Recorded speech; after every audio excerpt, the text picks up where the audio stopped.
Hey guys, Level Cap here. Today I want to talk about PlayerUnknown's Battlegrounds, both the Gamescom Invitational Tournament that started today. I watched the first 3 rounds and we saw how that went. And then I also want to talk about this awesome new screenshot that was just released. It's a work in progress of the new desert map that's coming out. As you can see, it is heavily focused on urban combat. Now, the first thing I thought when I saw this screen grab was, oh my god, my FPS are just gonna tank when I load up this map. On further thought though, I have a feeling that the PUBG team knows that performance is one of the key components here, and when you analyze the screenshot up close, it does look like many of the taller buildings won't have access to their higher floors. This is definitely something that I can support, as it means significantly less geometry would be required to render out those larger buildings, and also it would kind of speed up combat. Imagine that each of these buildings had fully modeled upper stories.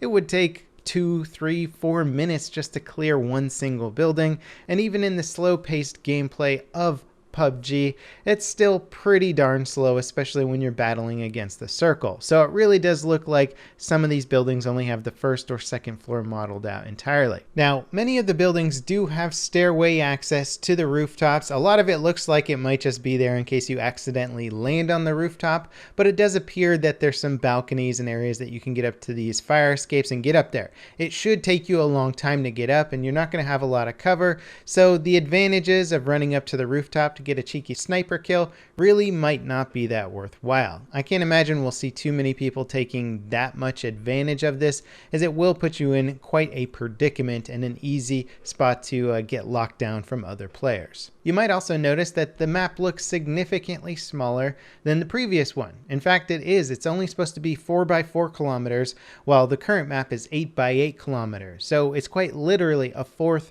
in terms of the size. The city should clearly make up for that in terms of hiding places, as the current map is a lot of open terrain, mountains, forests, that kind of stuff. This one is much more urban, although it does have some cool outdoor areas towards the outskirts with a lot of small trees and these really cool cliffs around the side. We'll have to see if the developers decide to put more loot towards the outskirts of the map this time around, or if they're really just going to try and force people into the center to get some intense looting and PvP action. So far, what I see here looks really exciting. I hope the devs have performance in mind when they build this map from the ground up, and hopefully we can get some better frames on this one, even though it does look a bit more urban than the previous map, and all the city areas on that map always tanked my frame rate. Either way, I'm really excited to get hands-on with this new map, as PUBG could certainly use a bit more variety. Now, when it comes to the PUBG Invitational Tournament, day 1, we had a third-person solos tournament. There was about 74 players in it. And while watching it, I gotta say my emotions went from yelling at the screen to yelling at the cameraman to just blatantly throwing my hands up in the air and walking away from it several times. I did come back because I really wanted to see who won. But there was a lot, I think, that the developers need to do to change this format up to make it more entertaining, and also, for God's sake, fix the spectator perspective. Apparently, it was really hard for the camera guy to keep up with the action because there was a lot of delay when switching between perspectives. But to give you an idea, if you didn't in fact watch the tournament, 22.5 minutes into the first game, they had only captured 1 kill on camera. That's 36 players left alive, over half the server gone at that point, and they captured 1 of the kills on camera. It was a complete disaster. The camera guy kept cutting away right before firefights would finish. He would cut over to other firefights that had just finished. We were missing like 99% of the action. At the very end of the round, we started catching a bit more of it because, frankly, at that point, you can't avoid it. When there's 10 players left, some of them are going to shoot the other one, and if you just leave the camera on one guy for a while, you'll eventually see some kills. And although you might be able to blame some of this on perspective switching delay, there's really no excuse for following some guy who's like a kilometer away from the action looting stuff. They kept going back to the map, and you would see 2 players focusing in on each other, getting really close. You knew some action was about to go off, and then they'd cut to some guy that's just hanging out in the forest, far away from anybody else, just running or driving somewhere. It was unbelievable. It was like the camera guy had never seen the game before. Now, this just got exacerbated over time. As Game 3 rolled around, we had contenders for first place. Break was in first place. He was just barely beating out some other players. And instead of showing him during Game 3 at all, they literally never showed what he was up to. We don't even know how he died in that match. So the #1 ranked player seeded to win the tournament potentially, they didn't focus on the whole time. We didn't see how he died. We didn't see how his saga ended. So if you're trying to watch the tournament from a spectator who's like, oh man, let's watch the top contending players and how they're doing or how they're going to fare in the last game, you pretty much missed all of it. One area that I will not knock though is that the commentators were on point. Both of them clearly knew the game. They are able to try and salvage what was going on despite the terrible camera angles the whole time and sort of cue you into like what people were doing or where things were standing with the tournament. But even then, I think they had the lack of information. They weren't able to sort of tell us what was going on with some of the top players. So the commentators were on point. They just had no good information to work with. All right, now we have to assume that the spectating aspect of PUBG can and will get better. I'm sure the developers watched the game and were just like, oh my god, this looks terrible.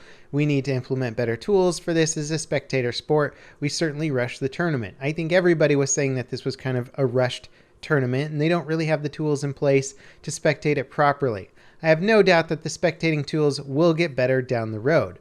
If you put spectating aside, the actual rules of the tournament themselves were a bit of a disaster as well. The player who won the tournament showed pretty much exactly how flawed the overall scoring system currently is.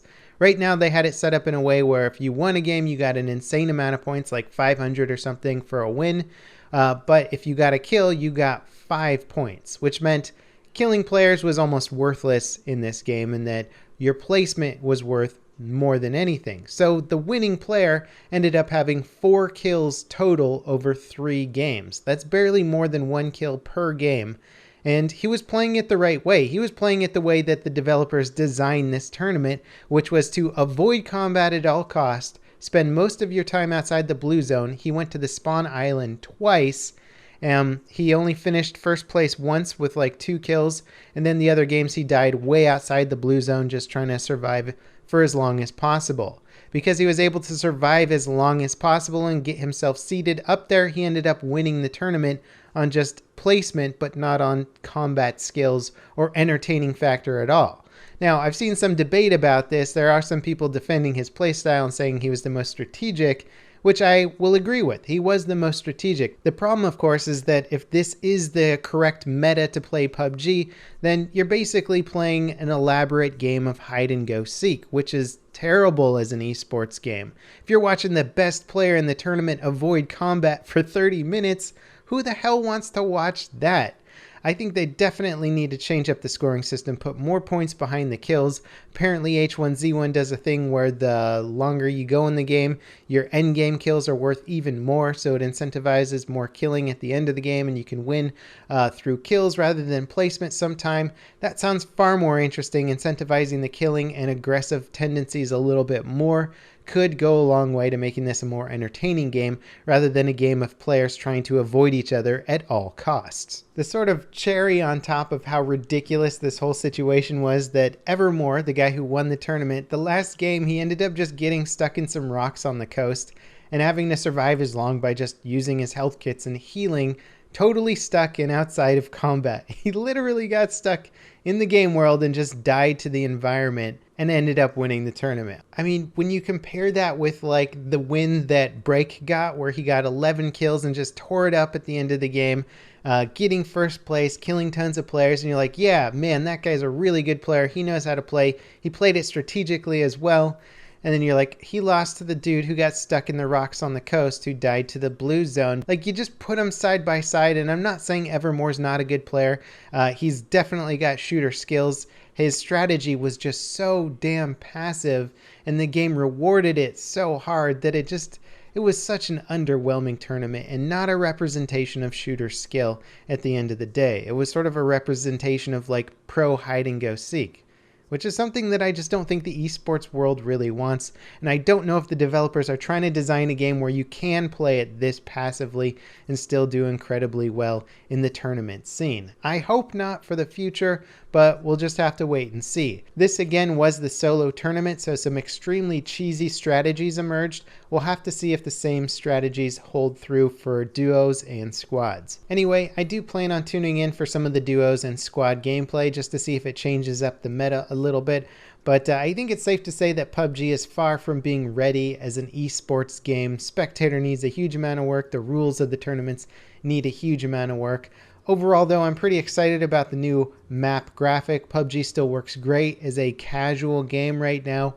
It's just got a lot of work to do when it comes to the competitive side of things. As always, guys, thanks for watching, and I'll see you next time. This is Level Cap signing off.